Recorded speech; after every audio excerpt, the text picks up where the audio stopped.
2 Corinthians chapter 4, verses 7 through 9 says, "Now we have this treasure in jars of clay, so that this extraordinary power may be from God and not from us. We are afflicted in every way, but not crushed. We are perplexed, but not in despair. We are persecuted, but not abandoned, struck down, but not destroyed." This is a struck down, but not destroyed kind of story. In today's episode, I'll be talking with Chris Craighead Jr. Hey. Gotta make sure the junior's in there. Yes, I do, because there's two of y'all. Yeah. This is the junior I'm talking to today. And he is a college pastor at North Reno Baptist Church and also a West Washita alumni. Go Chiefs. Yeah. Absolutely. Yes. And so I just had to share that with everybody. So he and I both graduated together from the same year. So, Yep. 2007.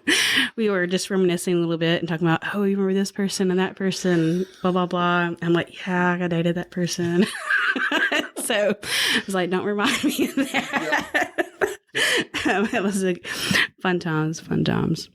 So any West Washita people out there, here we are. Yep. 07ers. Yep. We still have the license to chill.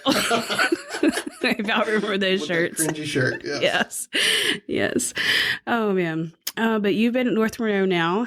And how long have you been there? I've been there 2 years. 2 years. December of 2021. Cool. 2 years and a couple months. Yeah.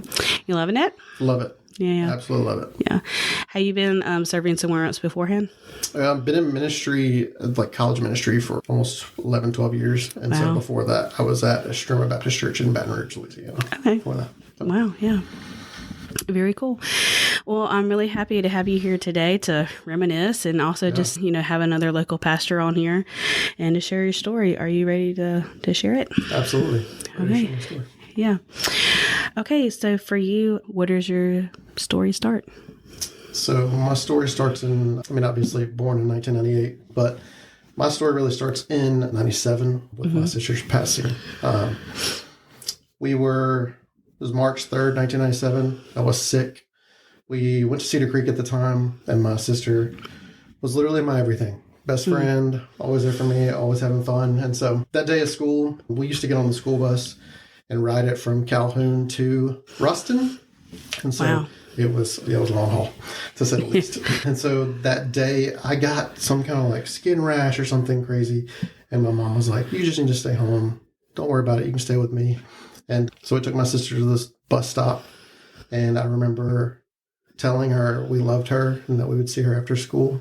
And that was the last time that I ever spoke to my sister, because that day she walked to get on the school bus, and as the school bus parked, it was on the opposite side of the road. So she had to walk across the main road, walk around, and get in the bus. Guess that was policy or whatever, but yeah, because now you don't do that. It's a big deal. Anymore. Yeah, absolutely. And so that happened, and she stepped out on the road, and the bus driver was trying to get her attention because there was a car that was not stopping, and she got hit. She was thrown immediately into the ditch, and all I remember is screaming and trying to get out of the car. And my mom is a nurse, and so my mom ran over, and she kept me away from her. She didn't want me to see anything. Yeah. Got caught up all in it. All the emotional damage that could have come from that. Yeah. And so I remember getting out of this Dodge Chrysler van that we owned at the time. And I started running towards her, and my mom grabbed me and said, please don't go. Let me handle it. And then I remember somebody in some white Accord out there grabbed me and said, just sit in my car, and put a blanket around me. I still have that blanket to this day. My parents have it. And I just remember sitting there crying, trying to understand what was going on. And then we went to the hospital, we went to Glenwood, and my parents were like, she had too much damage. She bled out, basically. And her whole world was turned upside down. Yeah. And even looking back at just the notes that I've had from that day, and even I can play it back in my mind and relive every single thing. The thing that it just completely flipped her world upside down. Like it completely changed the trajectory of our lives. Yeah. In my parents' life. So, because I grew up Catholic, peace be with you and also with you. And so it was just like, hey, Wow. they never reached out. And there was a small Baptist church in First Baptist Church, Calhoun, that reached out. And there were a couple of churches that reached out and said they were sorry for our loss. But I remember First Baptist Church came to our house, shared the gospel with us. Wow. And I remember in my parents' living room, we all gave our lives to the Lord. And that completely changed. Yeah. Completely left the Catholic Church, left all that to the side and said, hey, we're not going to let this tragedy define us. And basically be defeated and live in that depression and anxiety for the rest of our lives. So. Yeah. How old was she? She was 11. 11. Yeah. And I was 9. Yeah. Yeah. Wow. It was a lot. Yeah. Still is a lot. Yeah. I mean, you don't get over losing people. Yeah. That's just not reality. Yeah. Yeah. Man. So what's something you remember most about her, her as a person? She was always happy all the time, always happy and really goofy. And I was really funny. I was like more the independent kid and she would get scared of the dark and she'd like come lay in my bed with me. And I'm like, there's nothing to be afraid of. And she's like, well, I didn't want to sleep alone. So that was like the really funny memories that I have of her of like, I'd roll over and she'd be right beside me. I'm like, what are you doing? And she's like, I was scared of the dark. I'm like, you're 2 years older than me. How are you scared of the dark? Like, yeah. I don't know. She just loved her little brother. Yeah, I guess so. Oh, man. So from this event, like what is something, that you wrestled with or did you have anything to wrestle with? So like witnessing it and going through that trauma, I dealt with a lot of anxiety and depression.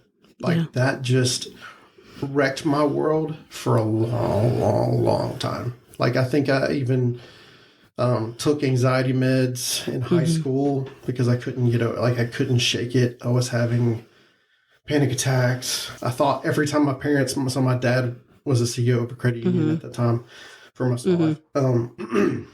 And they were going to conferences all the time. And so they'd be like flying to Chicago or flying to Washington. And I'm in the back of my mind thinking, that plane's going to crash. There's something going to happen to them. I'm going to lose them. I can't let them out of my sight. And I wrestled with that a lot. And that was really, really, really tough. So I made my parents call me every day. And phones, we weren't even texting back then. It was still dial up. Yeah. Rotary phones. Okay, I remember. So you're a woke person. Yeah. There's only one classroom because the building at the time, you couldn't get regular cell service either. Yeah. And Mr. Davis's chemistry class. Yeah. I was like the one classroom you could kind of get signal in. Yeah. But nowhere else. Correct. And that's just the world we were living at the time. Buttons to type out a message. Yes, because you didn't have a keyboard. Yeah, no. Yes. Guys, there was a time before. Yeah. So phones, it was like old school. Like I didn't even get a cell phone until our last year of high school? I didn't. I had, I had a track phone, and honestly, I didn't care because I didn't do a lot with it. There wasn't a lot that people did. Correct. Other than you call and text. And I know that we had that Zynga thing for a little bit, which I never got on. And I only got, I was forced to get a MySpace because we had a quote unquote web mastery class. Yeah. And they made to teach us how to do a blog. And then I got hooked for MySpace for a little bit. So that, but only because the school made me get one, which then within the year they banned it. Yes, because we were getting all the time. Because it was, Yeah, it became an issue more than it was actually enjoyable. So, the times. But yeah, that was just like the struggle that I always dealt with. Was anxiety and then depression of like, why am I still here and she's not? Struggling with that. And I've lived with that for a long time. And I don't live with that as much anymore. Mm-hmm. Yeah, I lived with that for a while of just constantly spiraling into negative thoughts. Did you ever seek out counseling or anything like that? Did y'all ever, as a family or So my parents went to counseling. I went to the same, maybe the same or just a little bit different place. And the lady that I met with, I don't even remember her name. I couldn't even tell you between my sister's death and probably probably those 2 years, I don't remember anything. Other than I remember the room that I did my therapy in. Yeah. It had a bunch of toys, and she was always like, pick your favorite one. I was like, okay, cool. There's so many. I can just pick whatever and just like sit there, and she's talking to me. But yeah, I remember being able to like process through some of that stuff, but it wasn't necessarily like, yeah. Okay. Yeah, so I don't remember really what I said to her other than just like playing with the toys and her talking to me. She had glasses. She was older. And I just remember the only thing I was looking forward to was my mom picking me up and taking me home. Like, yeah, like when is this hour over with? Yeah. Because I'm like, who's this lady talking to me? Why does she want to know about what I witnessed? Yeah. Yeah. And I didn't even seek therapy about all of it until it was about 3 years ago. Okay. So like long time, never, I just was like, okay, therapy's fine.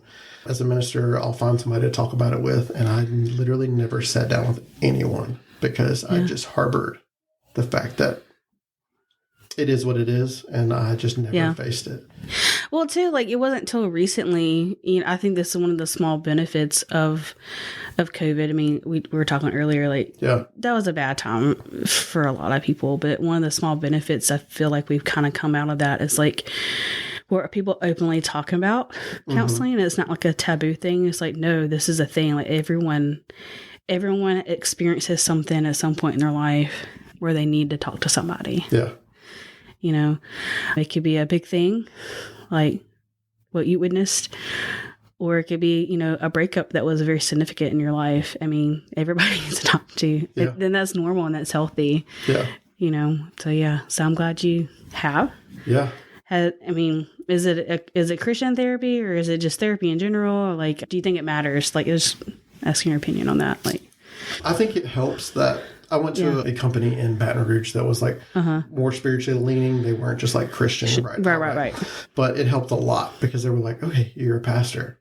All right, we understand that you're probably carrying a lot and you hear people out all the time and no one really asks you, how is it going for you? And that was like the honest conversation I had to have with him was like, I'm not okay. Like, I've never processed through this. I've talked to people about loss all the time. And I'm like, you're going to get past it. Hang on. You're going to be good. And I'm like, I have to tell myself that as well. Yeah. And he was like, you just need to let it go. Like, let's process through how we're going to let it go. Yeah. Like the way it was like tendencies of like, I actually went to him for ADHD, trying to like diagnose it because I was like, I sucked studying. I cannot sit there for an hour and study something without either falling asleep or just being super bored. And so my mom was like, you just need to go get tested. Why don't you just go get tested and find somebody that you can talk to? And I got tested with him. So went to him for ADHD testing. And because I was like, I just can't focus, can't study. It just doesn't make any sense. I got tested and he was like, oh yeah, extremely ADHD. And he was like, I think it has a lot to do with the trauma that you went through that you've never processed through. And so he suggested I go through a couple of different steps in like seeking out therapy and doing certain kinds. And so I started doing that when I got here a little bit. And so it's been light years different. Wow. That's awesome. So that's therapy, awesome. I highly suggest seeking it out. Do you still talk to him like, virtually or anything or keep in touch periodically? With him? Just here and there. Yeah. Awesome. Good deal. Well, I'm glad you're able to like get connected in that way. That's awesome. Yeah. And so your whole family like came to Christ like during that season. What was it that made you guys, the how and the why to like the surrender to Jesus? Like obviously I know your sister was a catalyst, but you could have gone the other way. Oh, absolutely. Yeah, I even texted my parents yesterday because it is 27 years to the date. Almost. I was hearing you running. I was like, oh my goodness, like March something like that's just... Yeah, March 3rd, that was yesterday. Yeah. And I texted them and I was like, hey, I know y'all are busy today, but like, hey, I appreciate y'all choosing Jesus and not the world. And because we could have gone the other way and it would have been a completely different trajectory of heartache and not having hope. But I think the thing that we learned from it was there's nothing in this world that's going to fill the God-sized hole in our hearts. Like the hope we had in my sister, she was my everything when I was literally 9 and almost all my life up to that point. And so for her to be like taken off this earth, that put into a lot of questions of like, well, why am I still here? Why am my parent? Why are we all still here? And how do we make this the best thing? Because my sister would have never wanted us to just be like, we're upset, we're sad, we are not going to do anything. Yeah. And so she was really, really strong in our church when we were growing up. Yeah. And that, I think, set in motion a lot of things of like the joy and the happiness that comes from the Lord and how it completely changes your perspective on life. It does. You put your hope in Him. Yeah. And so, it started out, and then, even though we struggle, and I struggle, and my parents still struggle from time to time, like, He is continually faithful through everything that we've been through. Even with my brother had a cancer scare, middle of my high school career. So that was really cool. It was a really big struggle for me. Did that like mess with some of your anxiety and stuff? Yes. So I remember I worked for my dad at that time. And I was shredding papers, which I used to be really well known at Centric for shredding documents and then burning up the shredder because I just put way too many papers in there. And so I even remember my mom, my brother complained about leg pain, and my mom came running in the lobby crying. She ran to my dad's office, and I had like a straight shot to see where my dad's office is. And they went in there and they didn't say anything to me. And my dad's vice president, Jolene, was like, hey, come into my office. I got some like snacks and stuff if you want to sit down. I'm like, okay. And they pulled me in and they were like, okay, so the scans that they did in Monroe, it looks like your brother has bone cancer. And so we're going to fly to St. Jude's on Monday. And I was like, what? Yeah. Like, okay. All right. And then I remember my parents leaving, taking my brother. And then I was like, they weren't answering the phones, and I'm like panicking. Yeah, lose my whole family. Like, did I just lose my whole family? This is all going completely haywire. I remember Jolene taking me, sitting me in her office and being like, calm down. We're going to try to figure out where your dad is. We're going to call him. And we got a hold of him eventually. He was like, I'm sorry, we were in scans. We couldn't have our phones out. And so I'm like, okay, cool. I can breathe. And so... that was I think that was really, really tough. I had many people in my dad's work that were like, hey, if you want to come stay with me while your dad, they're out of town. I'm like, I'm okay. I'm all right. I'm like, God, it just was so stressful. But the Lord was faithful in that. Like the Lord was faithful. He answered it. And my brother, a year later, was like completely cleared of everything. Wow. And so it's just crazy. Yeah. That was just another story of our lives. So. Yeah. I mean, what kind of things have kind of kept you anchored in? I mean, I know you've experienced many things in your life. Yeah. You know, your brothers is just one of them. You know, what are some things that kind of have held you anchored to Jesus and kind of brought you back to that? Or centered, you know? Yeah. So, obviously reading His Word and applying it to our lives. That's a really big thing for us. Memorizing Scripture and being able to remember what His Word says. And then I think one of the biggest things for me is like I'm becoming a morning person now. Which is just crazy. I mean, you do that with kids. Yes. Because I'm like, me and Galen used to wake up at like 8:30, and we're like, no kids, perfect. We can roll out of bed, do whatever. Now it's like 6 o'clock. Or 6:30. So 5:30. Yeah, or 5:30. Yeah. Sometimes. And so I think waking up every morning and being like, I am going to take up my cross daily and not just be like, I'm going to do what I want because God's going to forgive me. I am actually going to live this out, and I'm going to choose to make it the best I possibly can make it and influence those around me. One thing I've always been is like servant heart. And so I'm like, I want to serve people. It's almost a flaw in me of like, I will do whatever it takes to help somebody.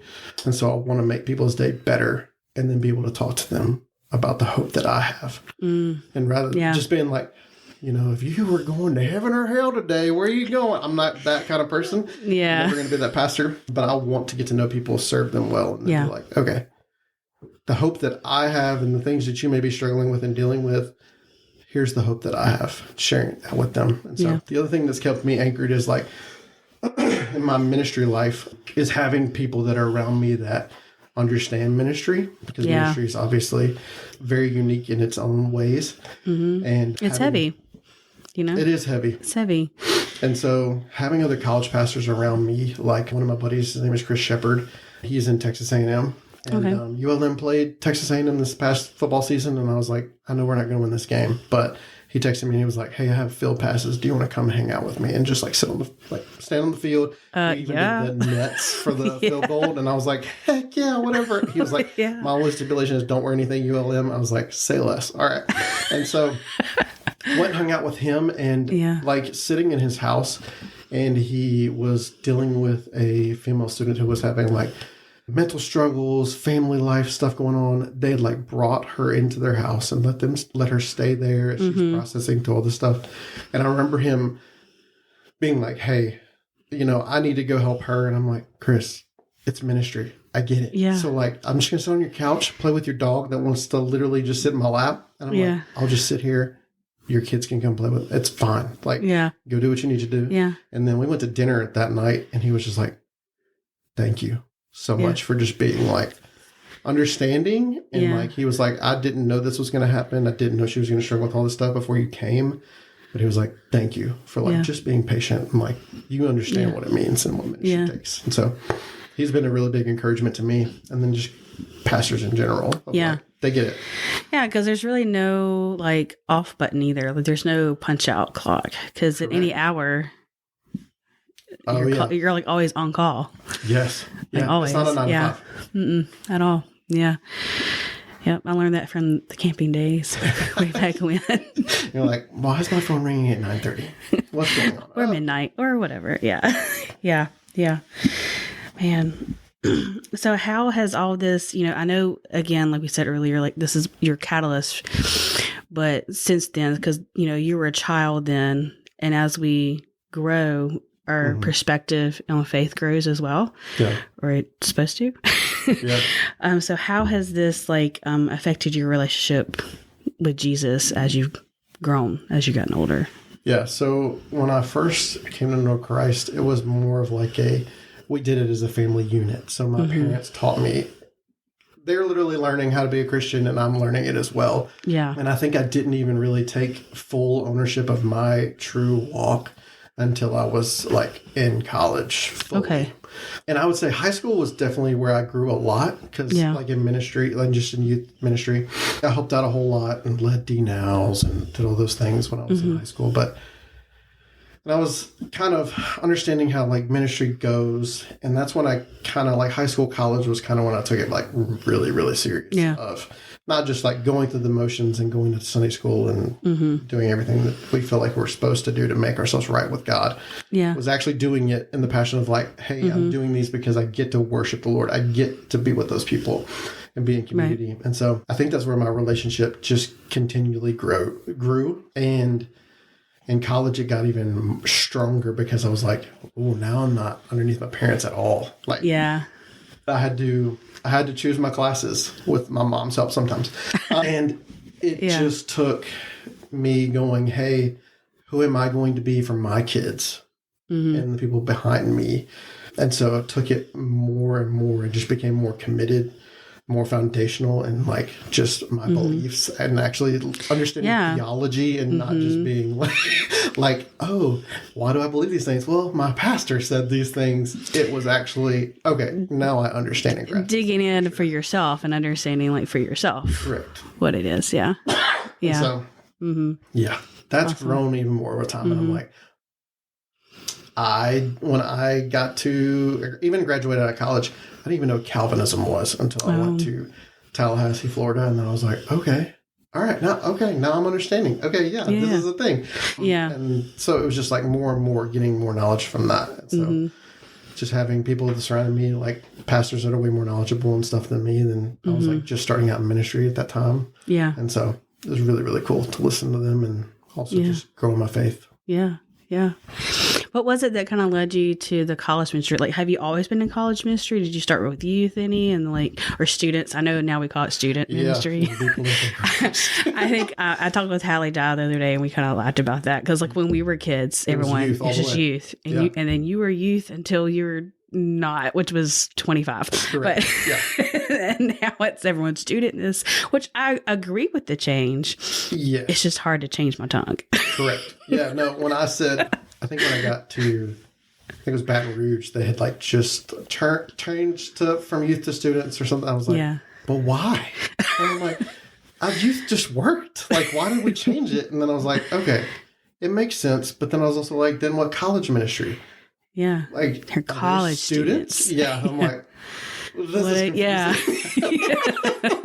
So, and then people are like, well, if you college, are you young adult? And I'm like, okay. It's too much. Too much. It's just too much. You can be college young adult if you want to, or you can just be college or whatever. I think the time that I fell in love with college ministry was at Louisiana Tech under Casey Cassidy when I was at Temple Baptist Church in Reston. Yeah. I had been in ministry a little bit before. So Walter Allen was my youth pastor at First Baptist Church. I helped him a lot. And Joe Ashley was also there. I helped him and was like just volunteering. Like that's when I learned ProPresenter or like PowerPoint and knew how to do all of that stuff. Yeah. That's when it first started. I was up in like the sound booth and literally turning knobs that I had no idea what was going on.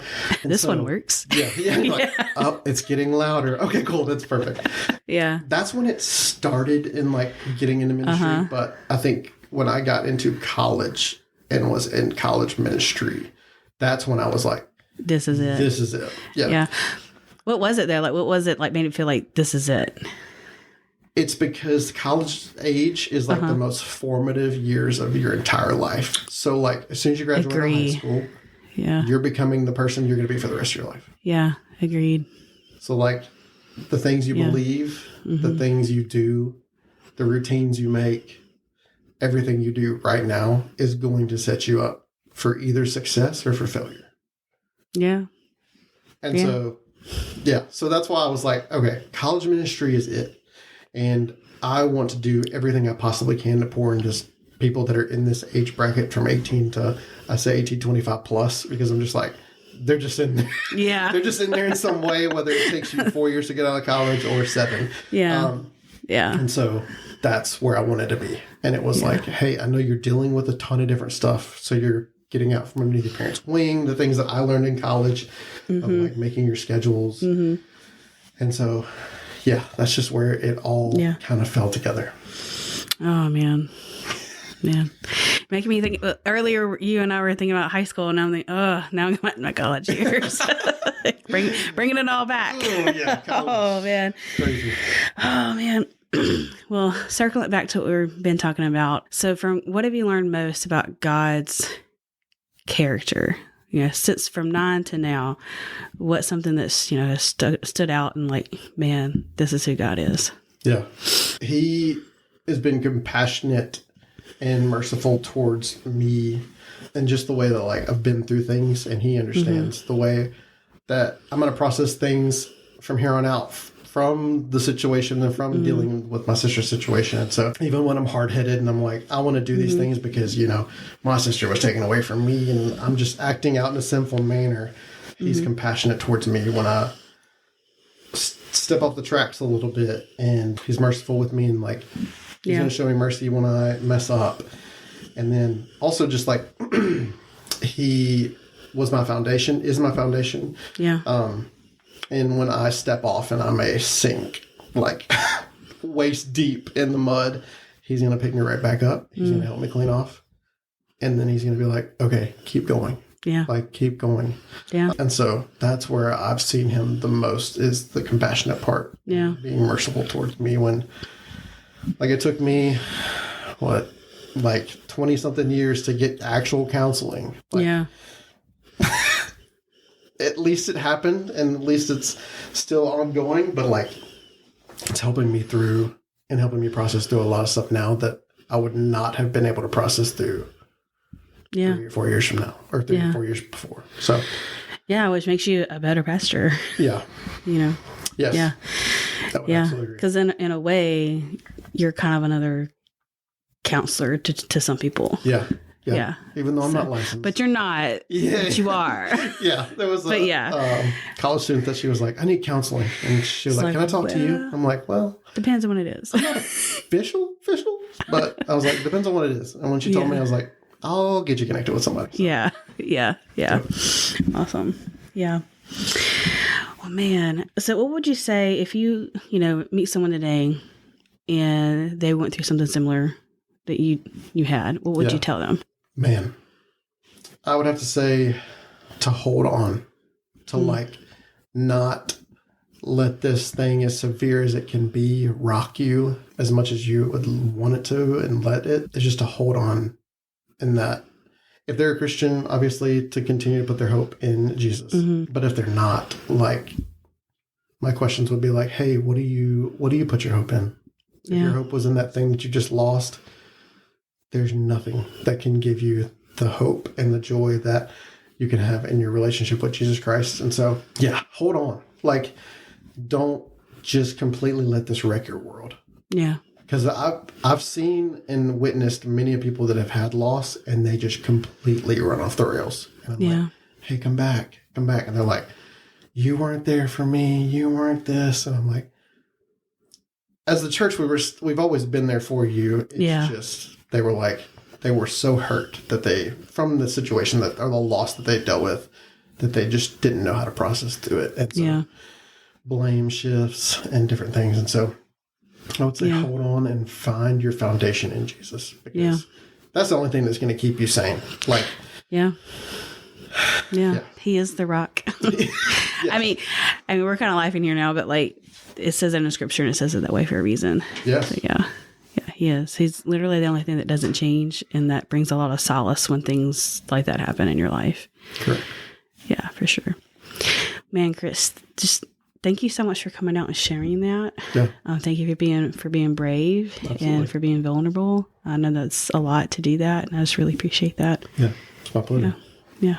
My name is Chris, and this is my story of the middle. I'm your host, Brandy Bostic, and you've been listening to the Up From the Moat podcast.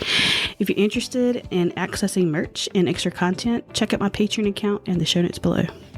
Psalm 40, verse 2.